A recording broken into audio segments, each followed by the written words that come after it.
Hi everyone, thank you for tuning in. My name is Judy Faye London. I'm an average person, but I don't worship billionaires nor do I love dictators. I fight for freedom, democracy, human rights, and science. And I upload weekly TV series which talks about history, culture, economics, and more. Okay, my friends, before we dive into today's topic, please allow me to thank the friends who bought me coffee from my website last week. Thank you so much for your kind support, my friends. Thank you.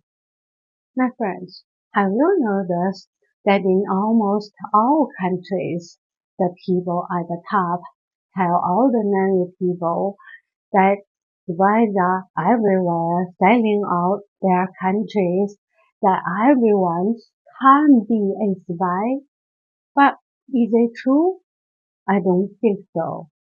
In my opinion, ordinary people have nothing to sell because they don't control any resources. In a word, they are not qualified. Think about it, my friends. Say high school math teachers. What secrets they can sell out? Math equations? So, in my view, even if ordinary people wanna become spies, they will never be hired. Ordinary people are simply not qualified. But on the other hand, rich people are qualified because they control multiple resources.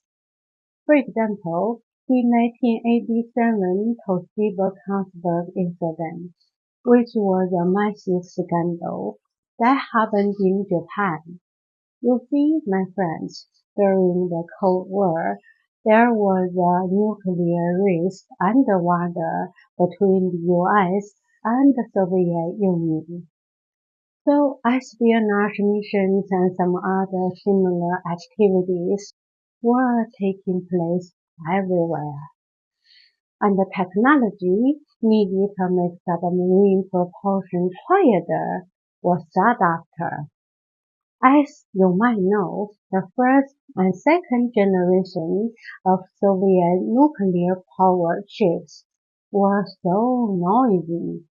But Russia, well, I should say the Soviet Union, didn't know that the US was capable of accurately tracking Soviet submarines through the excessive noise from their propellers. However, there was a spy who began to work for the Soviet Union in 1967. This spy was an US Navy chief warrant officer who had the access to know this kind of information. If you're just an ordinary person, you couldn't be qualified for being a spy.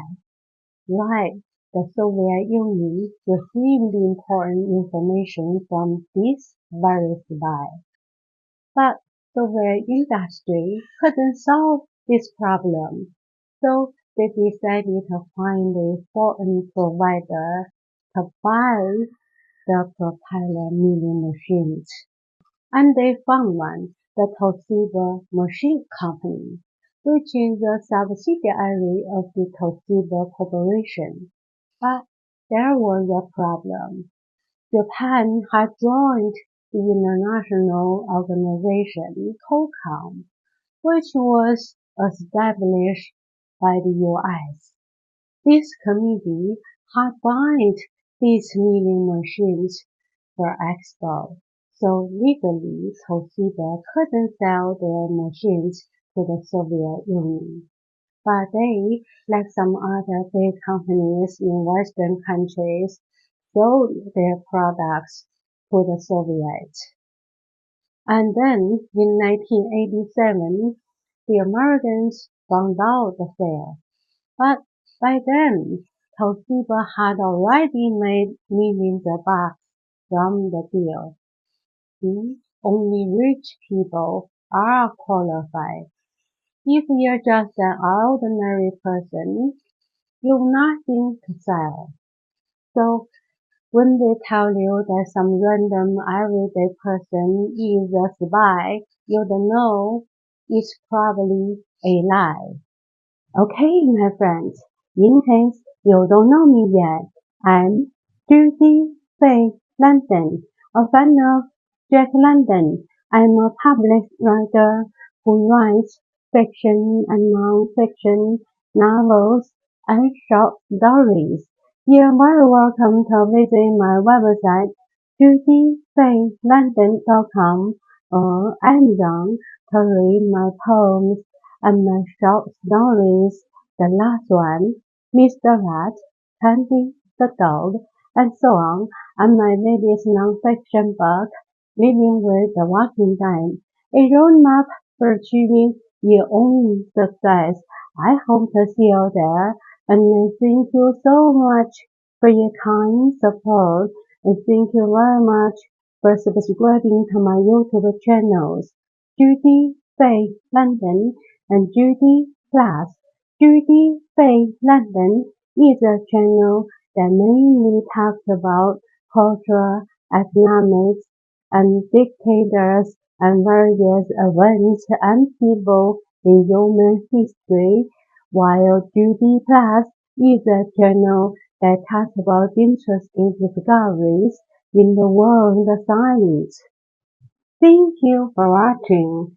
And my friends, if you haven't subscribed to this channel, please hit the subscribe button. It's totally free. Thank you.